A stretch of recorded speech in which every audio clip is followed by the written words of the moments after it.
Morning everybody. Right, I've got block back for TR4, that's where we're heading this morning. I'm going to show you some issues that are going off with it. Outcome of it hopefully, well should be. Bit of pre-flight work in books, which is a bit of a grey area, but we're going to go over it all. Obviously new liners are here, I'm not going to touch them because I ain't got any gloves on. Don't be messing about when we aren't gloves. Start contaminating, setting them off rusting. Last thing you want. It's a complete new set. I've gone with it plus 40 because we're a bit tight on one side. Well, there were two actually, but we're a touch tight on the R4 on crank. So that little bit of extra room will just give me a bit more clearance on liner. That's my opinion. Some people will probably think different, completely different. But I'm just going to go over it and show you what's going off. So we're going to have to go to block first and take it from block there, and then we'll come back to a bit of a sketch I've done here and a bit of an explanation for you. So let's grab camera, let's take it to block and let's show you what's going off. So I'm just going to lift my door a bit so our soap can go out. That's all. Go out a bit.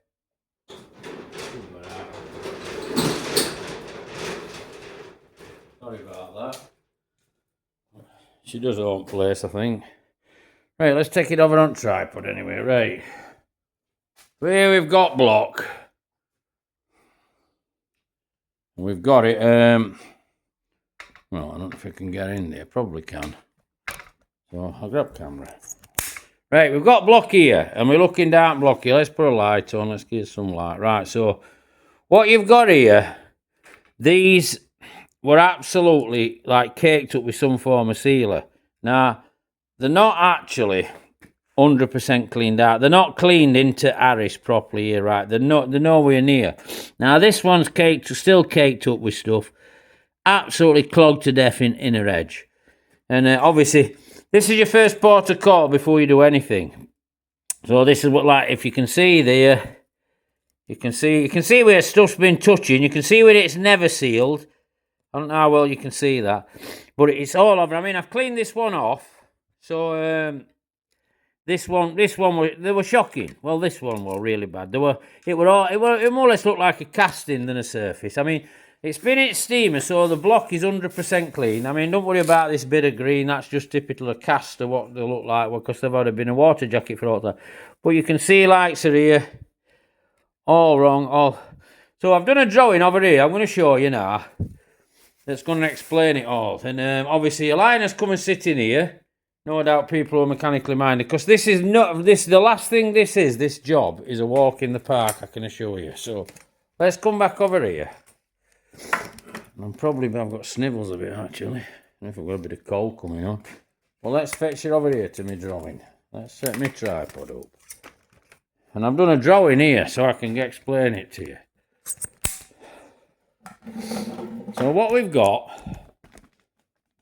tip that over. Right, here. I'm going to go through all this with you. So these here boas. 1, 2, 3, 4. Right?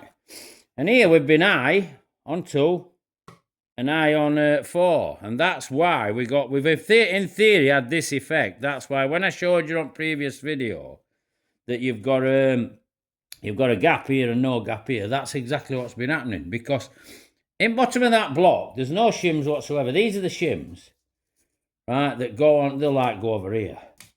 And that's to get your spacing. I mean, what I may have to do, once I've got these, the seating's fully cleaned out, because that's what a seat should look like. It should be a lovely, neat right angle.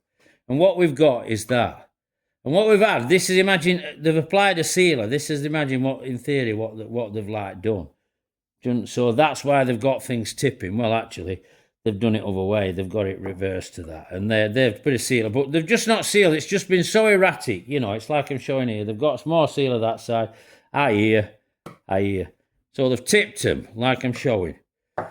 That has got to what it's got to look like. That's what it looks like now. So your first port of call here, before anything, is that seat has got to be absolutely 120%. That's all got to be gone. So it's a bit of scraping with a blade, and it takes time. Excuse me. And you've got to do it. Now, another reason there's been an issue with this, there's no shims in it, none whatsoever. So I've always said this engine were down, and clients turn around and tell me that, oh, well, I don't think my dad dropped. Well, I know his dad probably didn't drop it, right? But somebody else has probably dropped it for him. But now, I did find some shims in some spares. So whether they come with car, you don't know. I mean, it's an archaeological dig. You've no idea, you know, you're guessing.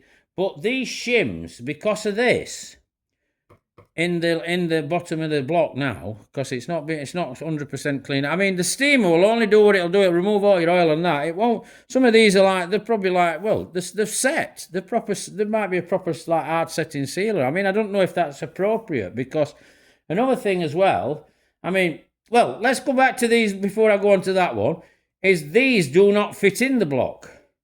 They will not go because of this. You've got your shim needs to fit here. I'll draw it, yeah. The shim needs to fit to here, and you've got this here, so it won't do it. The shim will fit there. So that's why they've never been put in, and they're probably going to panic on measurements and thought, oh, we're all wrong, blah, blah, blah, blah, and stuff. You know, and that's where that's gone. But also another grey area, and it is a very, very grey area for you. In these, what is it? That's an original Triumph manual. That is factory manual.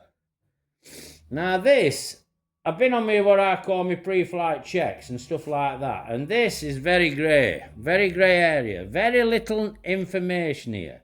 I'm going to carry on reading, but I can't seem to see anything pushing in staring me in the face about what they recommend, you know, whether I'm using Ilamar Blue or something like that to seal up, or what I'm using. I don't know. I mean, I'm in with, what is it, TR lad, like he's down London, and it seems all right, TR Centre or something, and so I'm going to have a word with him and see what's what and what's not. But that's the original factory manual, and this below here is a reproduction, and it's just a duplicate of that. Now, in here, everybody will have their own idea how they bed them liners in. Well, when they bedded them in before, they bedded them in wrong.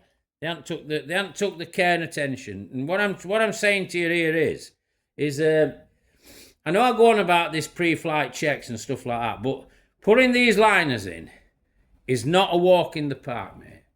This is a proper dogfight in a plane. You know, you've got people coming at you at all angles, blasting you with cannons. Well, you've got to have your wits about you. And whatever's going to be thrown at you in all this scenario, you've got to hope you've got it sorted out and you've got it right, because it's like a one-hit job, you know. And I mean, a lot of engine builders would steer away from a job like this by a mile, you know. I mean, it's not the most relaxing job you can do. It's probably a little bit easier synchronized swimming with sharks or something like that. But it's just get it right, get it set up, and that's what it says you want in your clearances. So that's what you want. But also, make sure you're clearing. So whatever you're doing, make sure you're following. If you've got to get your piston onto your liner first, well, get on with it. And if you're putting a sealer on that's when I speak to this chap who's TR thing, and he said it's a setting one, well, I've got to be in situ and I've got to be right. What's happened here, there's no two ways about it. It's got to be a dry fit first. These have got to go in with this shim. I've got to work out what I want. If I'm struggling, these are getting machined off top. If these are too high, these are getting dropped. They're going to a machinist, not probably an engine machinist, probably an engineer, and he will take me off whatever I need. Whether it's a couple of thousand, whatever it is, he will do that for me, because that's what I'm saying. You're in a dogfight, and a proper dogfight, well, you need all your wits about you. So this has got to be right, or we'll just go back to what it was. So we've got the new liners. I've shown you what's going off. I've shown you the block. And, well, to be honest, it's just same old, same old. It's just been put together and not been put together best. So, I mean, well, I don't know. I know this is not exactly state-of-the-art drawing that I've drawn you here, but I hope it gives you some sort of light of what I'm facing and what I've explained into the block, because I'll probably carry this on and I'll show you how clean the block is, and I'll show you with these in, and when they're sat in position, I don't think I'm going to go to the extent of showing you I might show you the dry fit. If we would like you that, and we've got to have a machine, I'll explain exactly what's going on. But thanks for watching anyway. And I mean, probably a bit anarchic, this video, but it's very factual and get it car right. And like I say, it'll terrify a lot of people, but if you just stop, think, weigh it all up and do it correctly, it's doable. Because these engines, they've been about for years. It's like a bit of a forgotten art, and so everybody's slamming it together. And what they're reading here, it's not telling you anything on sealant, so they've slammed stuff in. They've probably had a wrong tolerance with shims in, but I don't think they've cleared bottom out right to start with. So, like I said, give me a like, subscribe to my channel, and pass a comment if you want to know. So, something a little bit different for a Monday morning. Straight into a bit of an issue, but probably an issue that some of you, if you're into that sort of thing, might be worth taking on board. And well, if you've got out like this on and you're panicking and in a great pile with it and it's like frying your head, give me a shout. I'll probably give you some advice. 2 heads will be better than 1. Well, it can end up on a video on here. It can end up with 10 heads talking, 20 in comments. So catch you all later. Take care, everybody, and bye for now.